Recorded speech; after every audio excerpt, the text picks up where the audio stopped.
Well, no, you can't leave at 4 if your train's at 4. I leave before 4. Oh, okay, you leave before 4. Okay.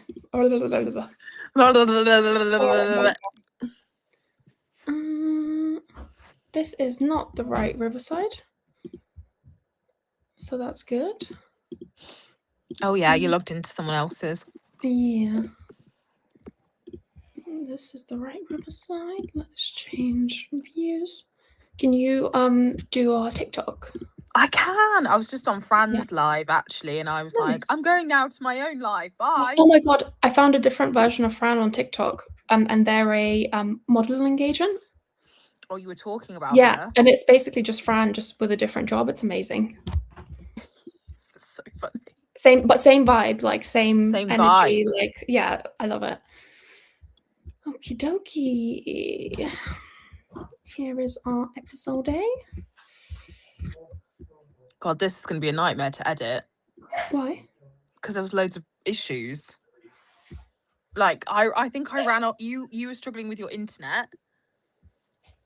I think we were at the beginning, but then by the time we were filming, it was okay. I think. Okay. Yeah. I know I got up and walked. Oh, no. Something happened. Something definitely happened. Anyway, we'll see, won't we? Yeah. How's your day been? Yeah, good. Just picked up Joseph from Milton's. He is back. He's back. Mochi's very excited. He's back. He hath returned.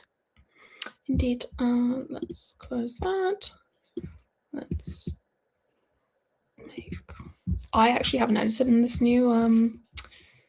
Oh yeah, it's fun. Yeah, so I'm mildly scared. They really want you to edit by text, don't they? Oh, 100%. Okay. I don't love it like that. Okay, fine. Fine.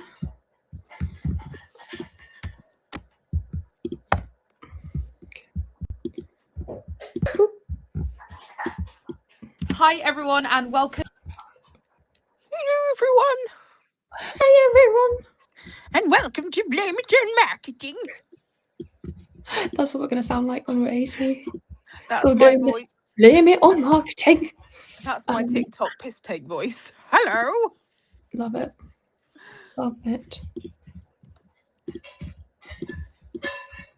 Put my back to blame it on.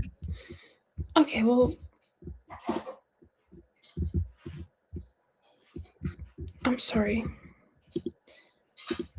Is this like a glitch or like there's no video? Thank you, darling. Wow, you really shy on the milk there. Teeny weeny coffee. Thank you. Oh, you're the best. Gracias. Just got back went into work. I haven't had much caffeine today, which is shocking. Right. I'm just gonna refresh in case there's a bug. Which is why I'm not seeing your face. Because it's there. That's troubling. Yeah. Oh, like this. Also, I feel like I need to get my screen like in here if it's going to be this small. Oh, marketing. Oh yeah. You need the big old screen. Why? For that bad boy. Volume flip. Yeah, it's all that. 1 second. I'm going to see if you pop in here, maybe. Actually, yeah. Not really. No. What's going on? Hi everyone and. Why is it like this? Scene.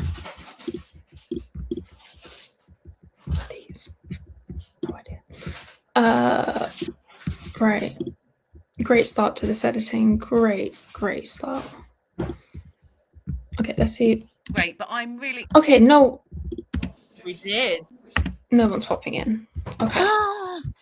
Well, at least it's not just you. I'm going to magic audio myself off the bat. And then,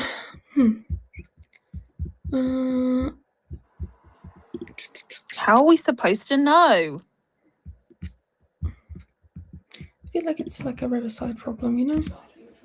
Riverside's been glitchy. Everyone, a lot. and Yeah.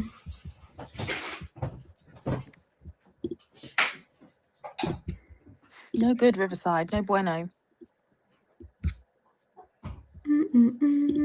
Have you ever Hello, tried that eye contact thing, by the way?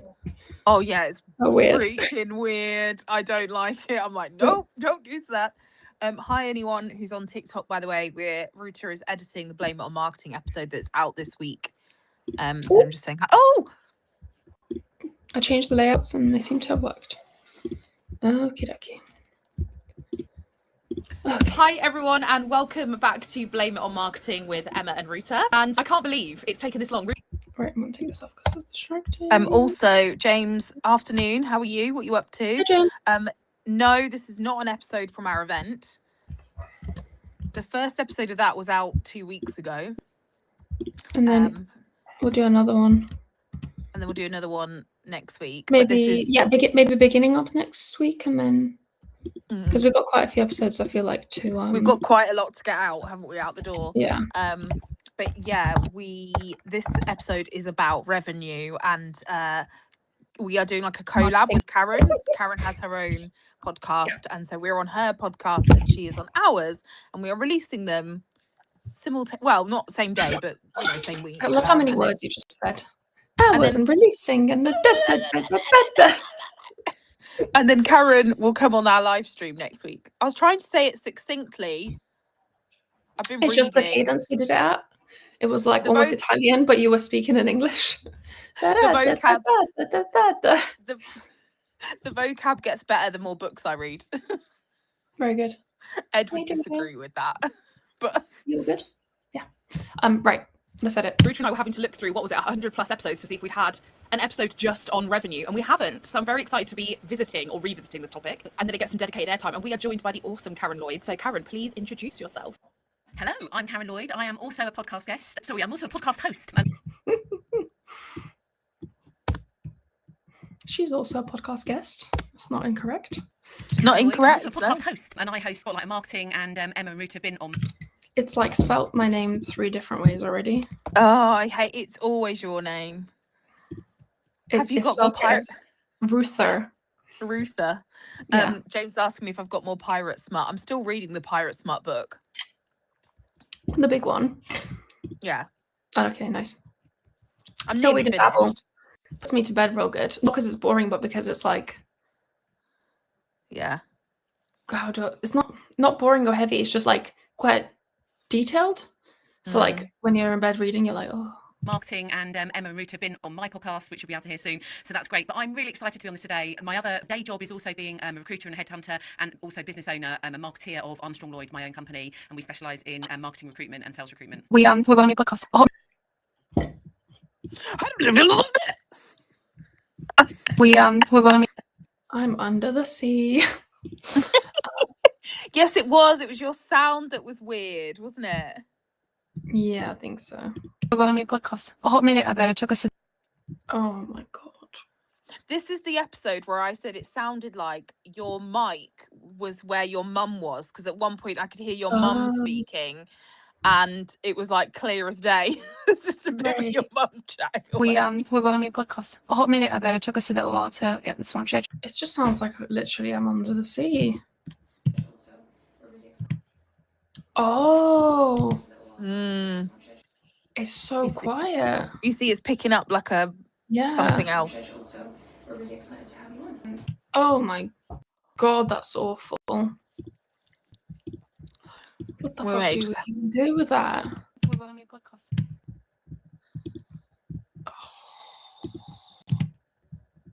To get this one scheduled, so we're really excited to have you on.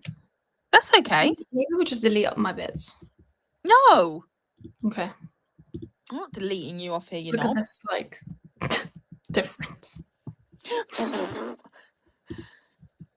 Ugh. A hot minute Hi, ago, it took us a little Sam. while to get this one scheduled, so we're really excited to have you. Hi, Sam. What are you up to Hi, Sam. today? James, what are you up to today? You haven't told us yet. Yeah, Tell us what we- you're doing.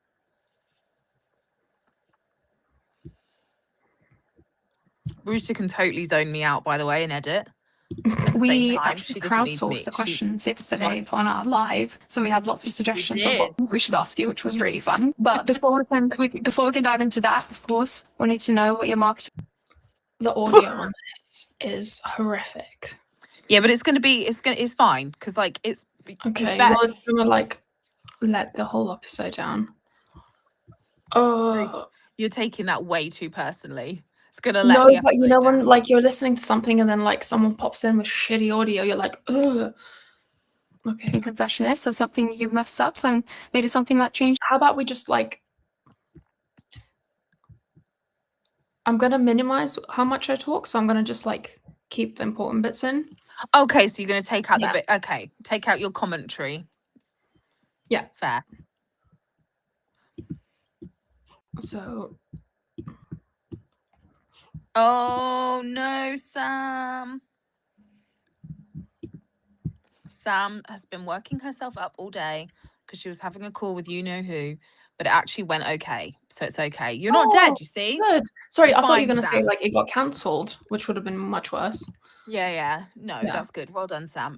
James says I'm good. Been doing lots of little jobs today. I'm playing in HubSpot this afternoon. Very good. We love a little bit of HubSpot stuff. I've been building web pages all day in HubSpot. Very good. Right. Recruitment. Before we can dive into that, of course, we Also business owner, a marketeer of Armstrong Lloyd, my own company, and we specialise in marketing recruitment and sales recruitment. before Oh my god.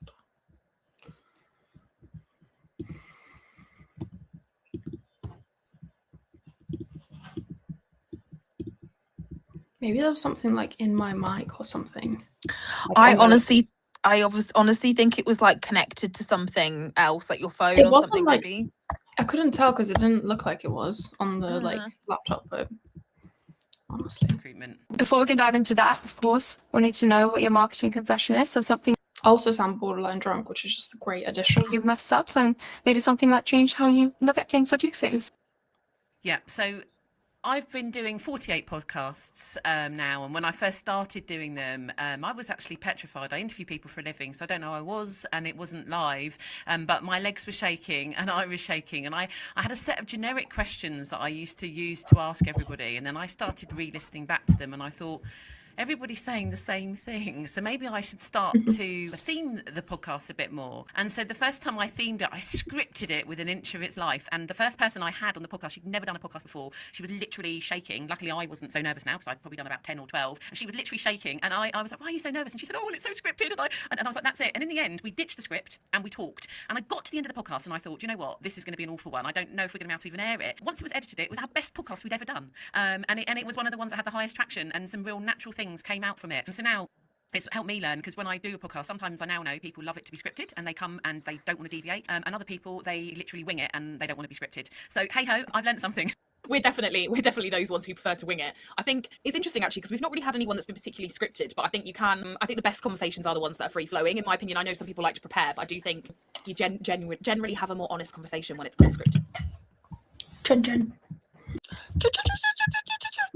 You generally have a more honest conversation when it's unscripted. I'm just gonna.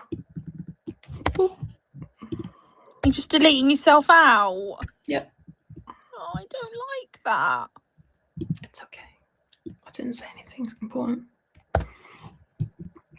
Conversation when it's unscripted, I think. So we are going to talk all about revenue. We're excited to do this. Rucha and I were actually reminiscing. Oh, I thought the spelling of my name.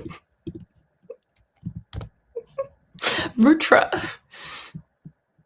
So we are going to talk all about revenue. We're excited to do this. Rucha and I were actually reminiscing yesterday, Karen, on our live stream when we were asking the lovely audience about the question that we used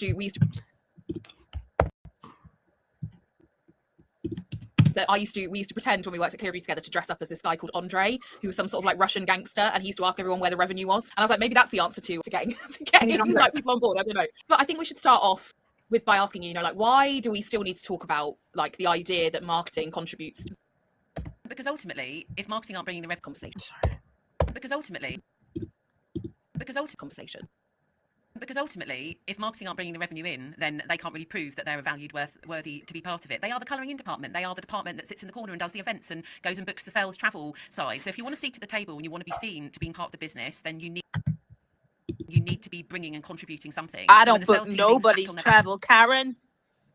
Nobody's. I don't think I've ever booked anyone's travel before. I think some people asked me once, and I was like, no, that's not me. It's called trainline.com. Check it out. Book your own.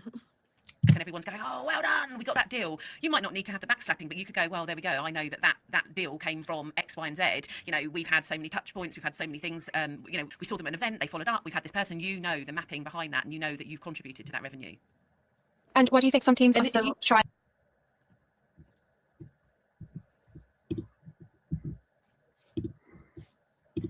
Delete me. Shut up, Emma. I do have that commentary in my head when I edit. I'm like, shush, I'm trying to make a point here.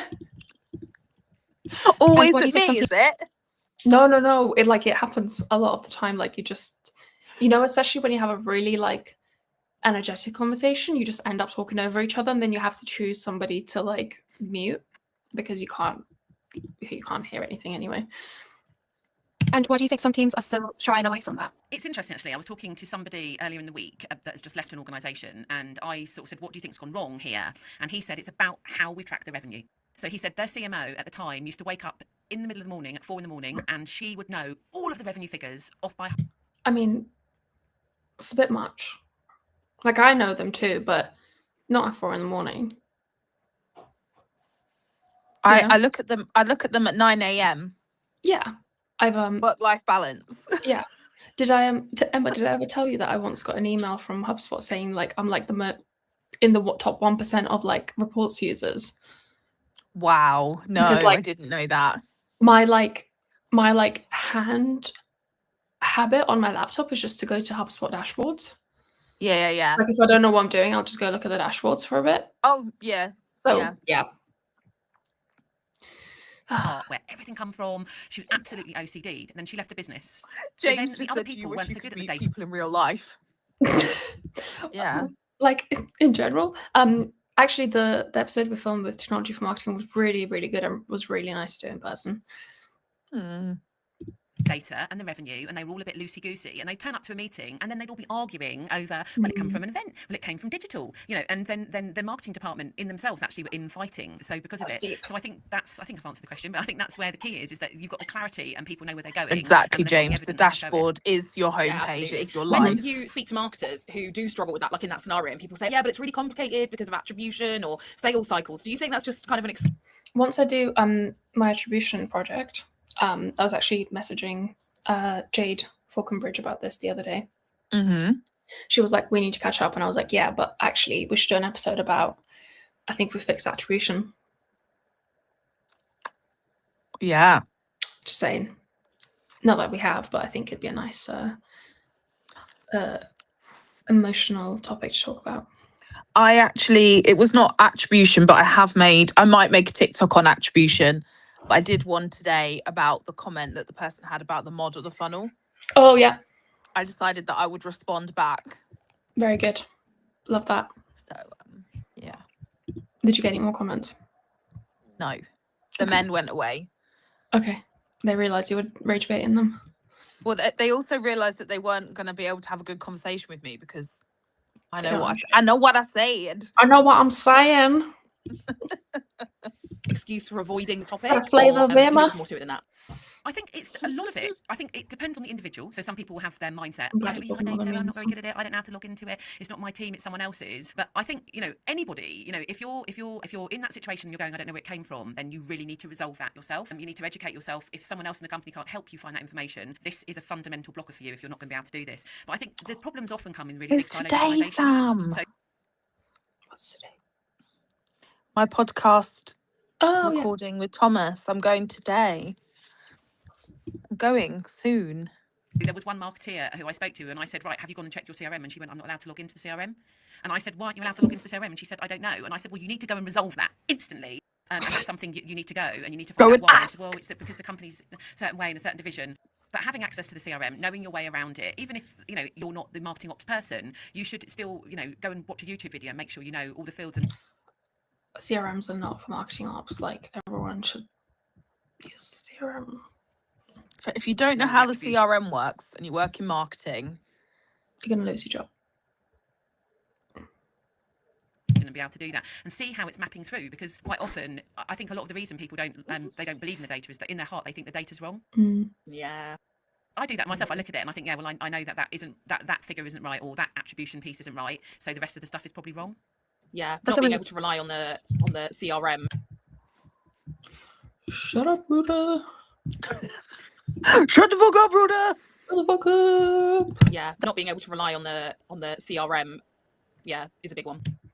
All right, you didn't say much there either, Emma. Well, no, you can get rid of that. But I think because you had a problem with your Wi-Fi, I was trying not to like interrupt you once you started talking. Oh yeah, it's literally like we've got a delay.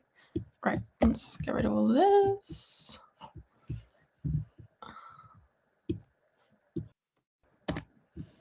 Oh.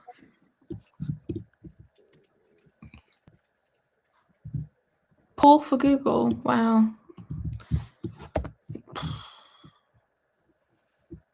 You could just go from I think.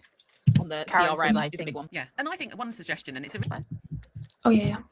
All good. I was just checking if we can put them together. It I makes think sense. one suggestion, and it's a really simple suggestion, and it's harder in a scale. What is the like transcription this episode? I think it's trying to this is the problem with transcription software. I think it's trying to do like use her lexicon, so it's trying to pick up like the way she pronounced it rather than thinking what the word is. Stupid. Simple suggestion, and it's harder in a scale company. But if you're, I don't think, is that how you spell suggestion? I don't know. Yeah. Yeah. Literally, yeah. Cool. I think sometimes it's something really simple. When the deal is done, or you actually can go back and speak to the salesperson, and together. Sam's just have a asking me if partnership that's and her go, actual "Well, I talking do this all the speed." time in my team. Yeah, You know, yeah. whenever we get a deal through, the first thing I say is, "What were the things that we did to win this deal?" Like when. It's really funny though, because when you start listening to 145 at the beginning, you're like, whoa. And then now it just sounds like how someone should speak. And then when you listen to the 1x speed, it's infuriating.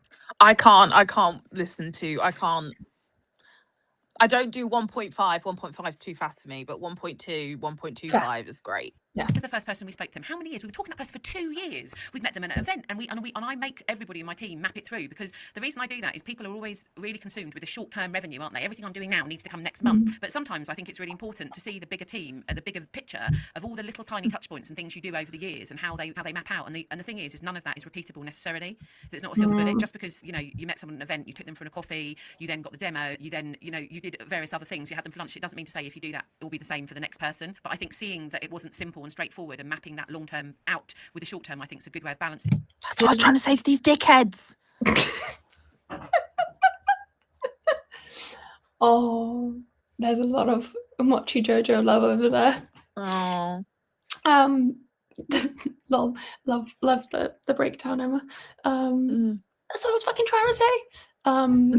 What was I gonna say? I once did a really good post about like our relationship with Chili Piper. Oh yeah. And like how it's like this long fucking like multi-years, multi-businesses, multi-people at Chili Piper, like and then we ended up being sponsored by Dealfront, who is somebody's at Chili Piper's boyfriend works, like, so yeah, it's not just like it's not always not always repeatable. It's not always repeatable, but it's always complicated. Like, oh yeah. And also building a bridge with the sales team.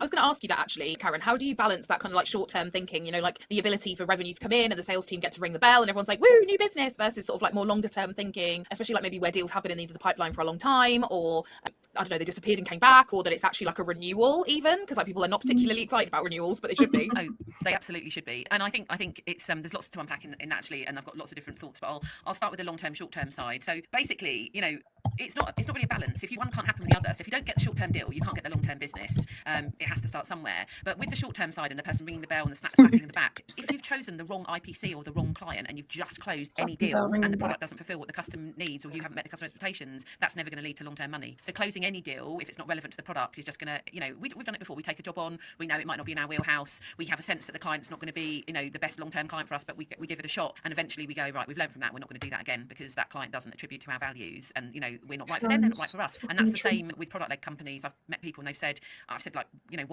why isn't your company growing? Why isn't it going out there? And they're like, because our product isn't what they're selling. They're selling one thing, but the product doesn't actually do that. And then the customer buys it, they get frustrated with it. Obviously, we're trying to then close them and then we're not getting the repeat business and basically we're losing. So all we are is winning new clients who hate us and then they leave. And then my job is to win more new clients who are going to hate us and leave. So if you're not going to keep the renewal and the pipeline and keep your clients, then basically you're on a hiding to nothing really. You're on a pipeline into Yeah, it's interesting though because so many of the conversations are we just need more. And actually, we did do an episode on this, didn't we, Rita? About we just need fifth way to say my name.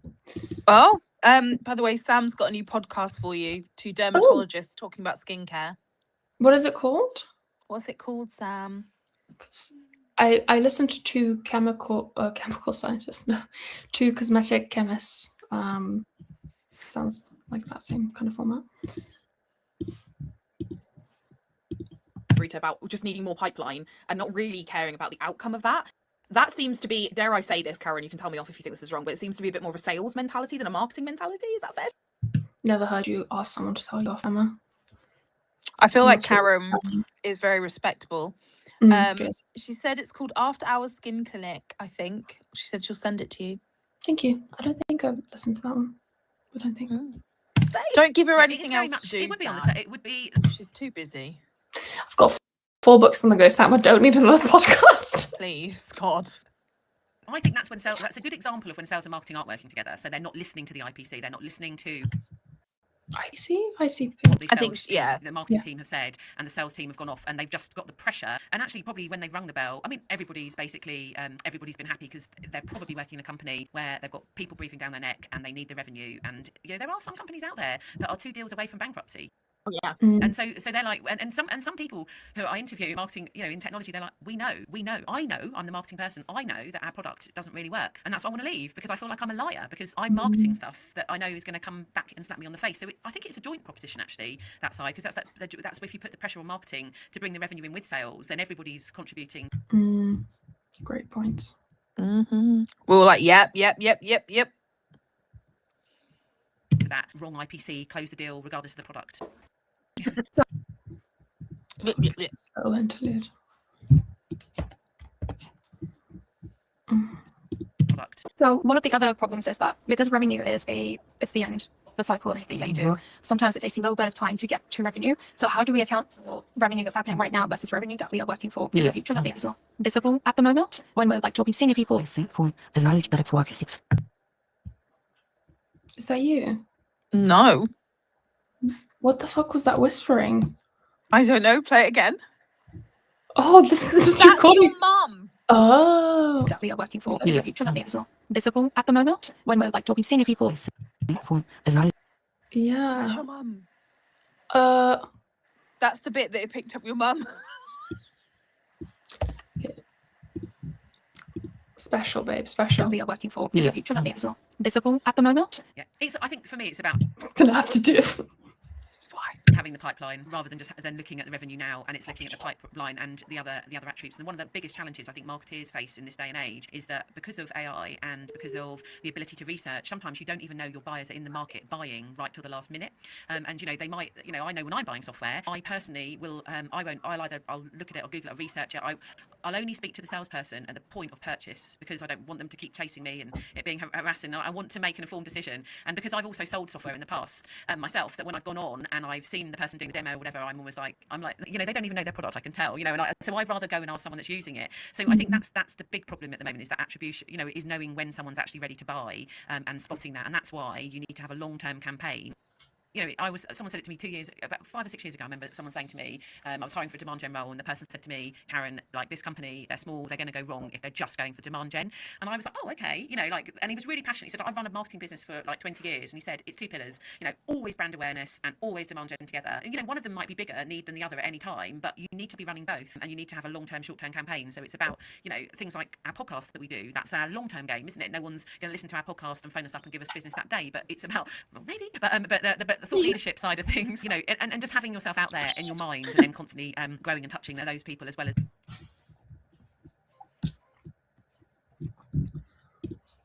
No one needs that. No.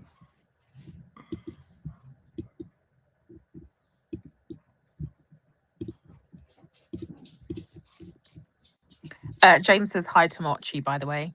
Hi, he's run away now. Game, isn't it? No one's going to listen Just to our enjoying the podcast and phone us microphone. up and give us business that day, but it's about, well, maybe, but the thought leadership side of things, and just having yourself out there in your mind, and then constantly growing and touching those people, as well as then obviously, chasing down the bottom of the funnel and making sure the salesperson is, letting something slip through because someone didn't follow that person up. If someone puts their hand up for a demo and then the salespeople don't respond, well, there we go, you've lost that client, haven't you? I think there's 2 interesting things I want to pick on there, Karen, if you don't mind. The first thing is it's this really weird thing where some people think that they can pick certain parts of marketing and just skip to the good part. And Ruta and I always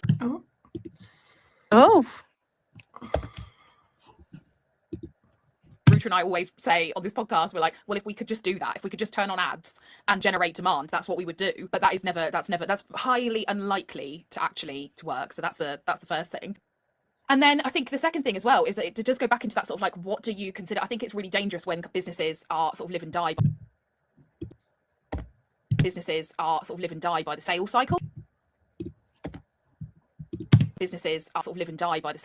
So people will say the sales cycle's 3 months. And you're like, no, it's not. Because if you add on the marketing part of that, you could be adding 400 days. Said they want to buy something, it's 3 months. That's Yeah. So like, how long they'll be considering. Yeah, absolutely. And like how much nurture and how much energy and effort and the cost that's gone into that. I always find it really funny when people are like, oh yeah, the sales cycle's 3 months. And I'm like, oh, what's the cost of acquisition? And they're like, what do you mean? And I'm like, well, it's not just the salesperson's time, is it, that's gone into that? What did it actually cost from a marketing point of view? If you met someone at an event and they were in if they were in the funnel, the nurture sequences for 400+ days, that's not a cheap, quick thing that's happened. Miss that. Low hanging fruit.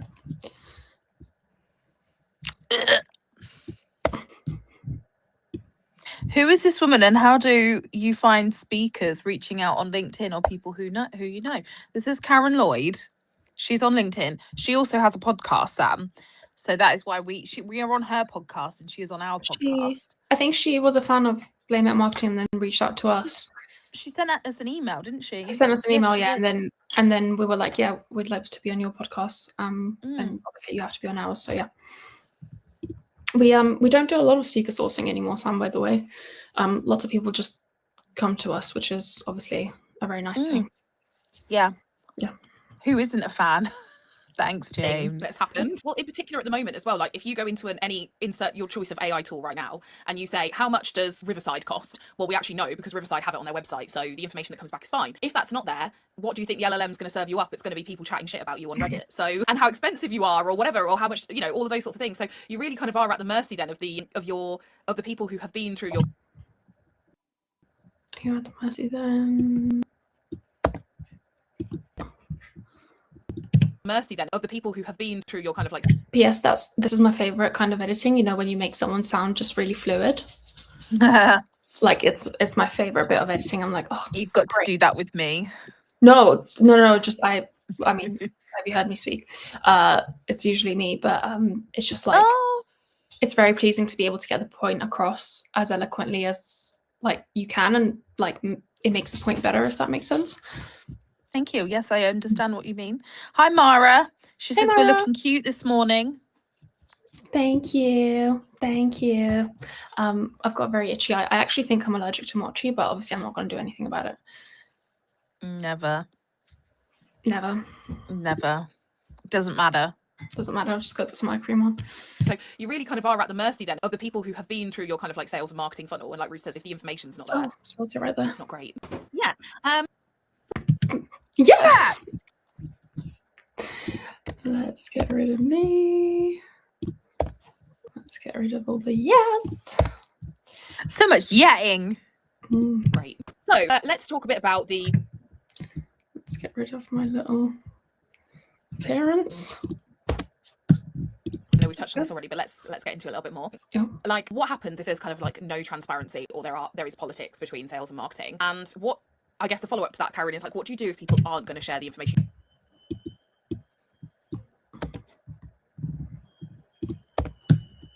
between sales and marketing? The follow up to that, Karen, is like, what do you do if people aren't going to share the information you need? 'Cause you talked about an instance there of like a big business not sharing information, but actually Ruta and I speak to a lot of one person marketing teams where they just can't get the information they need. And Are we talking about Sam here? Yes, we were talking about that is blocked by the Sam. This founder. is So for I'd you. love your take on that. Really, I've got so many different examples of this. Oh, Again, small, Jake. because please tell me. But He's got pink eye from his sister's dog licking his face once. Maybe that's what's wrong with you. No, it's like a lid itch. It's not pink eye. But I am expecting to get pink eye from Mochi because he's a dirty boy. He's a dirty, disgusting boy. He's a disgusting boy. a really a vivid example with someone that shared with me recently is a founder-led one actually, and basically the founder. I was going to scrap that one because that's about. Oh yeah, she said. Yeah, go back to the politics. Mara, that is Karen Lloyd, who is a marketing and sales recruiter, and she has her own podcast. And yeah, she's on our podcast this week. So this is what you're seeing. Ruta is live editing.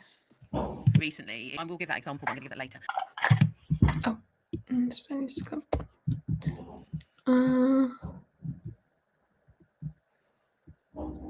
Got so many different examples against more people. Tell me, and then no, I'm gonna get rid of that and just start at the politics. On that.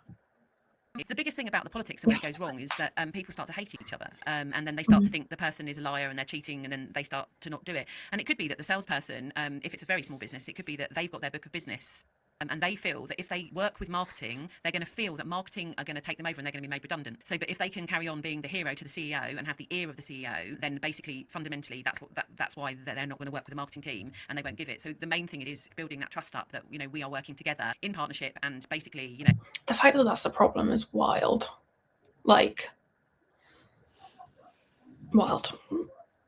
you know, almost celebrating. Alas, what are you going to do? Value. And I know a slightly larger company organisation, the marketing person was being hired as head of marketing, and he went into the business and he said, I'm having the first interview, actually, the final interviews with the sales lead, and the sales lead came straight on and said, I don't really know why they've got me involved because I hate the marketing team. And he went, I know. And he said, okay. He said, why do you hate the marketing team? And he said, well, basically, we went on to an event and the marketing team refused to come to the event, so we went alone as a sales team, and basically we scanned all the stuff that was scanned, we uploaded, we came back, we pumped it into the CRM, the marketing team looked at it and basically thought that it was not very good, and so they deleted it, so we lost all of our leads. So that's when things like Just I mean, like, should we just scan everyone and put it into the CRM as like the same value of everything? No. But should we be deleting lists? No. bad vibes. Oh, such bad vibes. that happened. I mean, that is beyond insane behaviour. I know. Misconduct. Yeah, Like- Yeah.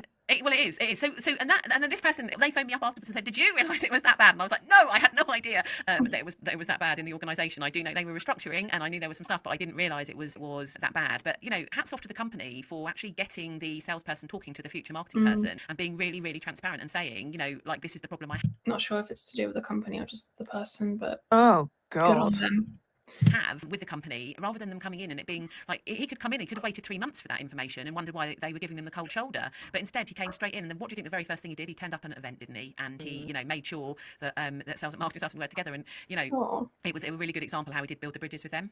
It's really interesting though, because like, I don't know, Ruta, you can agree or disagree with me, but obviously Ruta and I consult, so we go into a lot of different businesses, and generally we go in when the marketing's not worked quite the way it should do. Like, we're the kind of the cleanup crew, and generally the relationship with sales is quite sour, but I find there is more animosity on the sales side than the marketing side. I feel like there's a lot more willingness on the marketing side to repair bad, damaged relationships than there is on the sales side. I feel like when I've encountered a lot of sales leaders, some of which have not then lasted the course due to the attitude, it's definitely been like, it's definitely been like, well, why would we listen to what you guys say?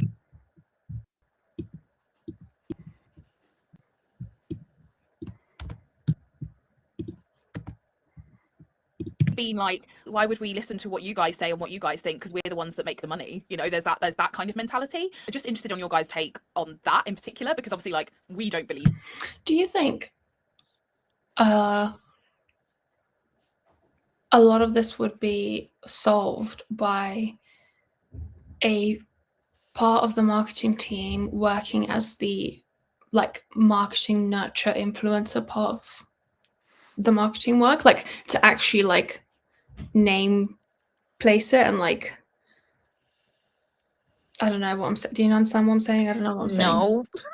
Sorry. Yeah. So you know, here we're basically saying like sales has been standoffish with marketing because there's been something bad that has happened before, and Yeah. typically that's not in companies where like all leads are generated by marketing, because like that you don't have those Yeah, problems. yeah. Sales and marketing Yeah. work together. But in places where it's like maybe half and half, and then you're starting to fight over attribution, do you think it would make sense for companies like that to have a separate marketing team that deals with just nurture of existing contacts, so that the sales team Oh. doesn't feel like they're competing? It feels like they have a marketing function that actually works on their leads and isn't saying like, oh, hey, that was mine. It's interesting actually, because I've heard people talk about MDRs instead of SDRs as a person, and so Oh, okay. Marketing business. so they're person? like a marketing development rep, Okay. and what their job is to do that, is to nurture Okay. the pre-existing, but without doing the salesy bit, without doing the like, Mhm. I'm not calling them, they're not Yeah, calling yeah. them or doing anything like that. Yeah, because I feel like, Hmm. yeah, I feel like if there was like a delineation, Yeah. that could be better. But also, like, you should absolutely be counting marketing influence and marketing generated, and like then you don't have to fight about stuff. I don't know. I also don't think that people. I think people who, this kind of to me goes back to CRM hygiene. I don't think people who use the CRM properly get to dispute where and how something came in. I've had some of this with a company that did use CRM properly, and it's because, like, you know, when they have a chat, it might turn out Okay. it's something else. That kind But of thing. That's fine. I think that's where you need this other attribution model to exist that takes both those things into account, Mhm. and Yeah. can either like, you either then decide on a model that says like, okay, so they came in through a Google ad, but we found out that they spoke to someone at an event. Yeah. And what Both we're going to do things count. is by recognizing that it's both, we're just going to 50-50 split Yeah, I've got you. the attribution. Yeah. But that is all peace and love, and I don't think people like that. So Yeah. I'll just Also, put then, you know, attribution in the people, bin. yeah, just take the fucking lead, enjoy. Yeah. Like, That we believe, like like we both collaborate. And did I tell you that one time when I found out that the marketing inbound leads weren't being followed because their SDRs didn't get any commission on booking them, and they did it on cold leads? Yes. I have I've worked at places like that as well. How the fuck do like- you expect to like get them to follow up then? Wild. Or they get less commission for Yeah. following up with marketing ones, and it's like, well, then that's not going to happen, is it? Great, guys. So you're paying them more money to get leads that are less qualified, that have a lesser chance of closing. That is super common. That is a super Cool. common setup, Bizarre. because the view of the sales leader is the SDR is working harder to get their own, so therefore they should get more. Yeah, no. Not It great. really fixed stuff, by the way, when we made it the same commission. Yeah. In case anyone's listening, we actually did that and it worked. Yeah. contribute. But when there is that attitude, what would you do? Yeah, and I think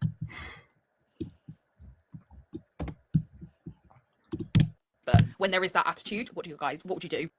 yeah, and I think I think we could just go with what would you do? But when there is that attitude, what would you do?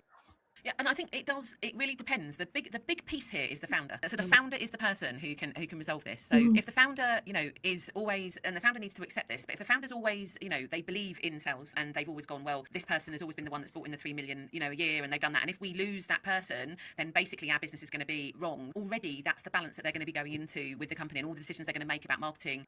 Yep. They're going to have that balance. So the founder really does need to say, they really need to make the salesperson feel secure, but they also need to make them feel that basically it's going to be beneficial when they're going to make more money and they're going to do more deals and it's going to be more of a team. But it's been very hard if the founder, and some founders, I've worked in a company where I sold software, and the founder used to regularly say to me, right, you better beat this person this month, you better beat that person, or I'm sure you're better than that. And he'd be like saying, and he'd be telling me personal things about the other person as though like they were my competition. And I was always like, I don't really care about anybody else. I just care about my, selfishly, my commission scheme, me building up my business for my company. If I had a marketing person who would help me, I would be delighted. And actually, I was a high performer in their business, so really they should have wanted people more like me in their company. Whereas I think they get to a point where some people, anyway, I've waffled on too much. So No, carry on. We like it. but, with the salespeople, it's that side. It's the salespeople. It's to do with how sales are remunerated and how the CEO and the sales team all work together. Basically, is a fundamental factor, and also understanding that. Also, don't get the marketing team doing disrespectful things. Yeah. I had another person phone me and they said that I'm not very happy, I've been here for weeks. And I said, oh gosh, okay, that's quite short. What's happened? And they said, well, I basically joined as a global organisation. You wouldn't believe this. I entered a global organisation and I've been asked to book the sales team's holiday event, all of the admin around the event. I was booking the hotel, I've been doing the research, I've been filling in their expense claim forms. And she said, I'm not getting time to do my stuff. I'm being paid £120,000 a year. And, so this is a senior person. And I'm basically doing... I'll take that job. Yeah, thanks. Jokes, we both are not capable of not doing a good job. doing the admin that they could get someone to do. I don't understand why. I did leave a job, didn't I, Rooter, after 6 months for the same reason. I couldn't tell if I that did. was the recording or you telling me right now. That was so well timed. Oh, Reason. So I was basically just ordering swag. And I was like, I am a senior marketer. I'm not here to order swag for people. That's not my job. Yeah. So I can kind of... You know what's a surefire way to get a shitty performance? It's not let people do their jobs. but the thing is, everyone kept telling me I was doing a great job. And I I was like, know. what, of ordering fucking beakers? But you knew you like weren't. beakers. Yeah. Beakers. Science experiment. I can understand when that happens. I've also got a really good example of where I was working with a CRO who basically said to me when I joined the organisation, as director of marketing, your job is to generate the leads. You don't need to do anything else. I'm not interested in anything else you want to do. Just generate the leads and hand them over to sales and let me worry about it. Meanwhile, the sales team were having nervous breakdowns. People were off on literally off work unwell for mental health reasons. They obviously weren't, producing the kind of conversions and demos and things like that they needed to do because she was just hounding them. They didn't follow up on leads. She was messaging them within about 2 minutes being like, that lead's not been followed up on. Really kind of micromanaging and making everyone's lives very difficult. But at the same time, really pushing the marketing team away. And that person did end up exiting the business after a few conversations. But I think I really tried my best. What I wanted to say was I had to take the attitude of I need to be squeaky clean. So I can't fight. I'm a Gemini. We love to fight fire with fire. We just do. But I was like, this is not one of those times. This is one of those times where I have to present myself as the picture of I will do everything by the absolute book. Every process is documented. I have got all of the email receipt. I have, I'm doing everything that I possibly can to be, the best marketing director possible. So that then when I go to the CEO and I have a conversation with them about this person and the damage that this person is potentially going to cause to the reputation of the business, I am squeaky clean. So yeah, I wanted to share that because I think a lot of... Also, it wasn't a business where you could do this because of No. It was especially bad. Yeah, Given the business setting, but yeah. bad vibes. Mochi. people feel like that's a hopeless scenario, and it's not, but you do then have to kind of have to play the game. I don't know if that's a fair way to put it. And I really appreciate, Karen, that you said, it is the CEO's or the founder's job to make sure that relationship is the way it's supposed to be. And if it's not, then it is for them to make sure that, everything is done and everything is as fair and as collaborative as it can be.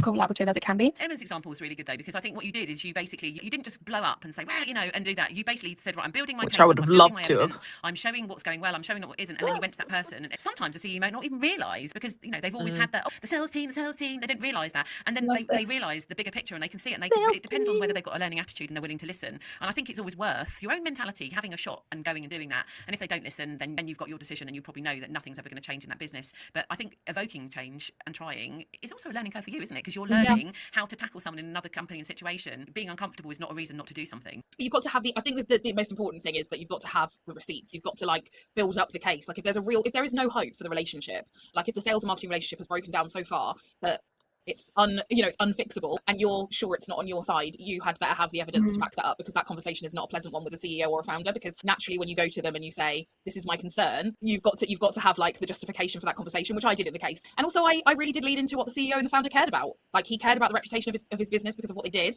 I know a lot do, but others will be a little bit like, oh yeah, but they are salespeople, they can, there's more flexibility, whereas with this business there's absolutely no justification for that kind of behavior because of what they delivered from a service perspective. So yeah, you really do have to make sure you have that information to hand. Equally, I think one of the things that I quite enjoy doing is setting up reporting. And then if the reporting at the end can't show the path through to pipeline and revenue, that again is a conversation starter. So if you're like, I have mapped up until this point and now I don't know, and you sit down in a room with everybody, I would include the CFO and people like that in that conversation, because they're always very interested in the numbers, and say, I've got a huge gap.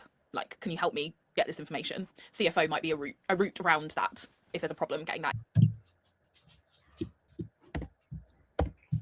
Surprised it didn't say a route around it. If there's a problem getting that information, always. And funny enough, I don't know if you know the B2B Engage, the B2B Engage event, they did a survey and they said one of the things that most marketing people feel weak on is their commercial acumen. And so that's one of the weaker areas that most marketers have. Wow. And that basically, it's the area to work on that area. They don't feel they kind of went to marketing to be creative and they don't identify as someone that needs commercial acumen. But if you want to go up the ranks and stay with the company, improve value and marketing and revenue, which is what we've talked about for this call, it has to be commercial acumen all the way. Mm-hmm. That's the only thing I have. That's the only thing I have. Not really. Commercial acumen is the only thing I have. Everything else is lucky mistake. But the thing is, you can like I will say Again, didn't know that was you or you. this much. I was not someone who had that necessarily. I used to work in partnerships. I've worked in sales and things, so you do have that more commercial side to your thinking when you've worked in those sorts of jobs previously. But when I moved across into pure marketing, I don't necessarily think I did. But Ruta genuinely did show me the way. Ruta was like, no. This is what we care about. And so I do think, you can align yourself with people in a business, even if you're the only marketer that do care about that stuff, and just learn. No, you did teach me where the link is, I think. And I think after that, I mean, it clicked. Obviously, I knew that's how it worked. Yeah. But I think because I hadn't been working in a commercial environment, because I've been working in charities, it wasn't quite the same. I didn't think about it quite the same. Yeah. But yes, Sam, I am squeaky clean. Don't fuck with me. I will bring the receipts. Oh yeah, and then your chimney people came, or whoever it was. Oh, yeah. Oh, I did the outro as well. Great. No. Well, that would be fine. Business, even if you're the only marketer that do care about that stuff, and just learn. So thank you for talking to us about being commercial and budgets and working towards revenue. I think that's all great points. And if you learned something on this podcast, then we're really, really happy. But to round up, to finish in the marketing, blame and marketing fashion, we'd love to ask you about any marketing gossip that you have for us. So anything that you love or you hate or just you can't get out of your head, either way. AI. Everybody keeps saying AI is going to take over marketing people. And actually, most of the time, I say no, it's not. But recently, I had an example of a CEO, a founder, who basically did actually... An example of a CEO, a founder, who basically did actually really ruin things for the marketing team, because basically after 6 months of someone joining the business, implementing a marketing campaign, they weren't getting results quickly enough. So the CEO went on to Claude and basically asked Claude what they should do. And basically, not only did they do two things, asked Claude what they should do, and basically it came up with just outreach to your whole database, one email and send it out. So there we go. To AI, I don't think we're stealing a marketing job there. And then Lol. And then the other thing they did is the person was interviewing for an events person, so he then took the transcript from the previous interview and the person's CV and asked Claude, should we hire this person? And Claude came back and said no. AI, it really, some people, I mean, that's the most extreme example someone's ever given me of AI. Yeah, like literally, crazy. But basically, AI, don't worry. I think none of us are going to have to fear, because if people are using AI in that mentality, okay, it might be like a short-term nightmare for this situation, but people are never going to go forward if they're asking AI making stupid decisions by it. I caught that as I was frantically trying to answer the door, so I apologise. But it is insane the amount of people using it, especially in particularly to give feedback on stuff that needs human input. Also, the people that like dump something into chat and then ask you for feedback are the people that shouldn't be using AI because they literally don't understand how context windows work. And it's like you will get nothing out of this. The answers you get out of this has nothing to do with actual information that you need because you have not given it the right context to actually be able to do the job that you want it to do. And it just blows my mind. What I don't understand is why so many people have outsourced their actual thinking to AI. Like why? Yeah. Like Who wants to go through our website and give feedback? Nobody. but the default is you know better. Should be you Yeah. know better. Yeah, And then you use AI to like, you know, summarize basically. or whatever. Yeah, like so worrying. Yeah, I only use AI for admin really, for most Yeah, of the admin yeah, stuff, same. stuff finding things, sorting Yep. things. Like I know some point in this conversation I said, blank, can you find it? Where is it? Or, you know, can you go back? I know I said this to this person, I can't remember what it was. What was their name? You know, things like that I use it for, and you know, bits and pieces. But most of the stuff, you know, I never use it for an ultimate decision point because I tried it and invariably it's wrong.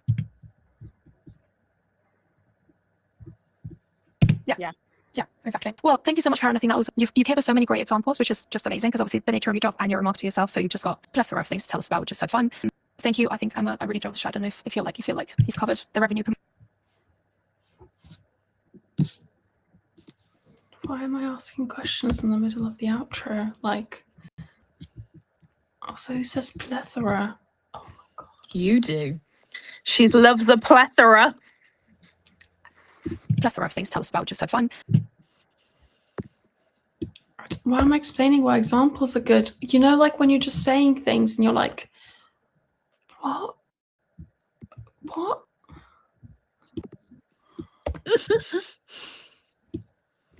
Can't help you there, mate. We all do it though. I say the same things over and over again. Yeah. It just Karen's links will be in the show notes. So connect with her and listen to the podcast as well. Thank you so much, and we'll see you on the next one. And that is the end. Thank you very much. she edited the podcast. She edited the podcast. Do, do, do, do, do, do, do. I will start exporting. Right on time. Oh my goodness. How long was that? 32 minutes took an hour. Yeah, fair enough. Yeah. Let's try normal. I'm going to try and normalize and export it this way, but it might be shit and I'll have to redo it, which is fine. But yeah. Well, it's been a delight. I'm going to go and get myself ready to leave the house. Enjoy. Send pics. Take a selfie. Yeah, I will. Have a lovely afternoon and I'll see you later. Bye, my